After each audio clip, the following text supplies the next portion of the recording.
பாடம் 15 செய்தி சொன்ன புறா. இந்த பாடத்துல புறா என்ன செய்தி சொல்லிச்சின்னு சொல்லி நம்ம பார்க்க போறோம். சரியா? நோவா காலத்துல பூமியில பாவம் பெருகி இருந்துச்சான். அதனால கடவுள் என்ன பண்ணாருன்னா பூமியை அழிக்கணும் அப்படின்னு நினைச்சாரு. ஆனா நோவா நீதிமானா இருந்ததுனால நோவாவையும் நோவா குடும்பத்தையும் பாதுகாக்கணும்னு நினைச்சாரு. சரியா? நோவா எப்படி இருந்தாரு? நீதிமானா இருந்தாரு. நோவா என்பதற்கு பொருள் என்னதுன்னா ஆறுதல் அளிப்பவர். சரியா? நோவா என்பதன் பொருள் என்னது? ஆறுதல் அளிப்பவர். நோவா ஆதாமிலிருந்து 10வது தலைமுறை. சரியா? ஆதாமிலிருந்து எத்தனாவது தலைமுறை? 10வது தலைமுறை தான் இந்த நோவா. நோவாவுக்கு 3 குமாரர்கள் இருந்தாங்க. யாரெல்லாம்னா சேம், காம், யாப்பேத். சரியா?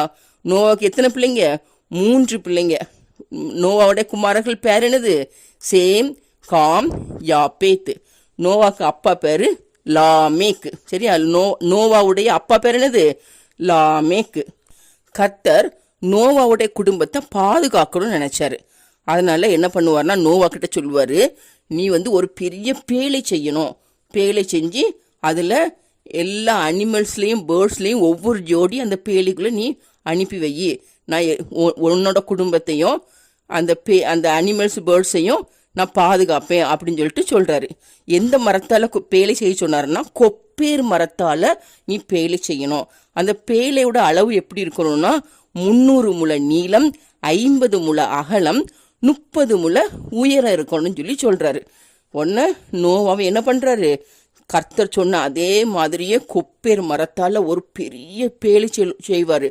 கர்த்தர் சொன்ன அதே அளவுல 300 முழ நீளம், 50 முழ அகலம், 30 முழ உயரத்துல ஒரு பெரிய பேழை. எந்த மரத்தால? கொப்பேர் மரத்தால பேழை செய்வார். பேழை செஞ்சு நோவா குடும்பத்துல மொத்தம் 8 பேர். நோவா, நோவாவின் மனைவி, நோவாவுடைய 3 குமாரர்கள், 3 குமாரோடைய மனைவிமார்கள்.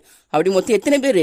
8 பேர் பேழையில பாதுகாக்கப்பட்டாங்க. 8 பேரும். அது போக எல்லா அனிமல்ஸ் பேர்ட்ஸ்லையும் ஒவ்வொரு ஜோடியும் அந்த பேழைக்குள்ள தேவன் வச்சு அடைச்சிருவார். சரியா? கதவு பூட்டியாச்சு. இப்போ 40 நாள் இரவும் பகலும் மழை பெய்யுது. எத்தனை நாள்? 40 நாள் இரவும் பகலும் மழை பெய்யுது. அப்படி மழை பெஞ்ச உடனே தண்ணி அப்படி பூமி ஃபுல்லா தண்ணி எல்லாம் முங்கிருச்சு. வீடு, மலை, எல்லாம் மரம் எல்லாம் முங்கிருச்சு. ஜனங்கள் எல்லாம் அந்த தண்ணியில அழிஞ்சு போயிட்டாங்க. நோவாவும் நோவா குடும்பத்தாரும் அந்த எல்லா அனிமல்ஸ் பேர்ட்ஸ்லையும் ஒவ்வொரு ஜோடியும் பாதுகாக்கப்பட்டது.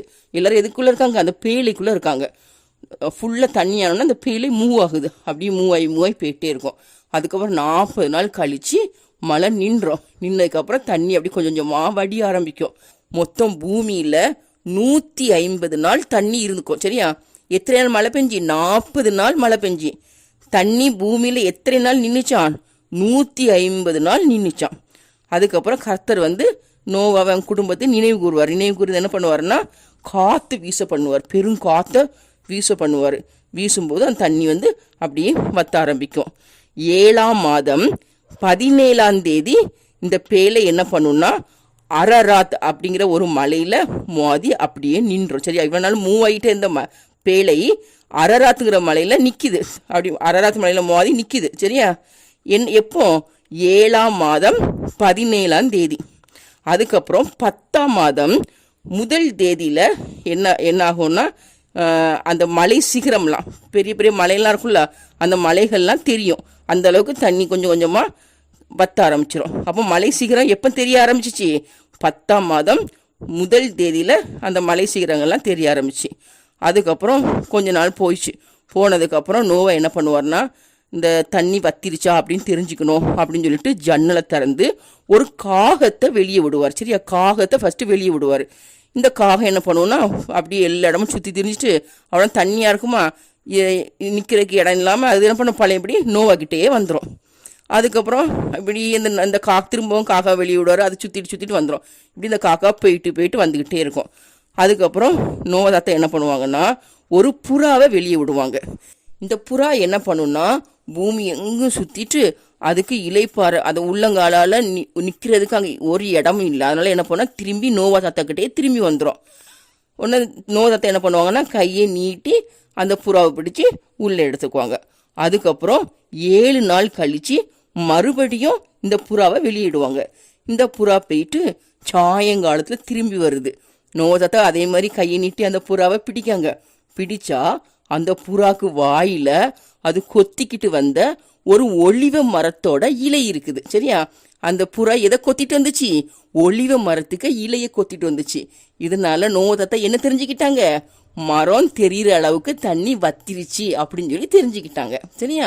அதுக்கப்புறம் 7 நாள் கழிச்சு திரும்பவும் இந்த புறாவை வெளியிடுறாங்க. இந்த புறா வெளியே போயிட்டு திரும்ப வரவே இல்லை. நோவதாத்தா கிட்ட திரும்பி வரவே இல்லை. அப்போ நோவதாத்தா என்ன தெரிஞ்சுக்கிட்டாங்க? பூமியில தண்ணி வத்திருச்சு, அதனாலதான் புறா திரும்பி வரல அப்படின்னு சொல்லி தெரிஞ்சுக்கிட்டாங்க. அப்போ இந்த புறா மூலமா நோவதாத்தா என்ன செய்தி அறிஞ்சுக்கிட்டாங்க? பூமியில தண்ணி வத்திருச்சு அப்படிங்கிற செய்தியை அறிஞ்சுக்கிட்டாங்க. இதே போலதான் நம்மளும் நற்செய்தியை அறிவிக்கிறவர்களாட்டு இருக்கணும்.